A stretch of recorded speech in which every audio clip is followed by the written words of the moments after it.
বিবাহ বন্ধনে আবদ্ধ হচ্ছেন বাংলাদেশের তারকা অলরাউন্ডার মেহেদী হাসান মিরাজ। বিশ্বকাপের পর বিয়ের পিঁড়িতে বসার কথা থাকলেও বিশ্বকাপের আগে ভাগেই বিয়ের কাজ সেরে ফেলছেন তিনি। অনেকদিন ধরেই বিয়ের পরিকল্পনা ছিল মেহেদী হাসান মিরাজের, খুঁজছিলেন সময়। নিউজিল্যান্ড সফর থেকে ফিরেই ঘটিয়ে ফেললেন সেই পরিকল্পনার বাস্তবায়ন। ঢাকঢোল কিছুটা কম বাজিয়েই বিয়ে করছেন মেহেদী হাসান মিরাজ। খুলনার মেয়ে রাবেয়া আক্তার প্রীতির সাথে ৬ বছরের প্রেমের পর বিয়ে করছেন তিনি। বৃহস্পতিবার মেহেদী হাসান মিরাজের গ্রামে আকদ অনুষ্ঠিত হবে। মেহেদী হাসান মিরাজের জন্ম ১৯৯৭ সালের খুলনায়। ২১ বছর বয়সী এই ক্রিকেটার জাতীয় দলে খেলেছেন প্রায় ৩ বছর। ২০১৬ সালে ইংল্যান্ডের বিপক্ষে টেস্ট দিয়ে আন্তর্জাতিক ক্রিকেটে পা রাখেন তিনি। ২০১৭ সালে আন্তর্জাতিক ওয়ানডেতে অভিষেক হয় তার।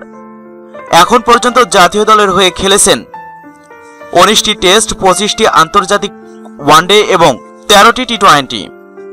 এখন যেন বিয়ের মিছিল চলছে ক্রিকেট পাড়ায়। কিছুদিন আগে বিয়ে করেছেন বাংলাদেশের hard hitter batsman Sabbir Rahman Rumon.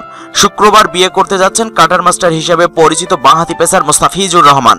তার গ্রাম সাতক্ষীরাতেই ঘরোয়া পরিবেশে সম্পূর্ণ হবে বিয়ে। পাত্রী ঢাকা বিশ্ববিদ্যালয়ের ছাত্রী। বিয়ে ঠিক হয়েছে বাঁহাতি ব্যাটসম্যান মমিনুল হকেরও। ১৯ এপ্রিল বিয়ের আনুষ্ঠানিকতা সম্পূর্ণ করবেন মমিনুল হক।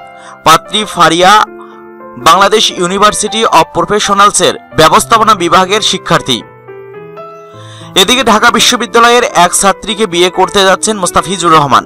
নিউজিল্যান্ড থেকে ঢাকায় ফিরে বিয়ের জন্য কেনাকাটা করে গ্রামে গেছেন এই কাঠার মাস্টার। কনে শিমু মোস্তাফিজের মামাতো বোন, ঢাকা বিশ্ববিদ্যালয়ের প্রথম বর্ষের শিক্ষার্থী। মোস্তাফিজের বিয়ের ব্যাপারে জানতে চাইলে তার বড় ভাই মুখলেসুর রহমান পল্টু বলেন, শুক্রবার আকদ হবে। কেবলমাত্র খুব কাছের কিছু মানুষকে নিয়ে এই ঘরোয়া পরিবেশে আকদ আয়োজন করব।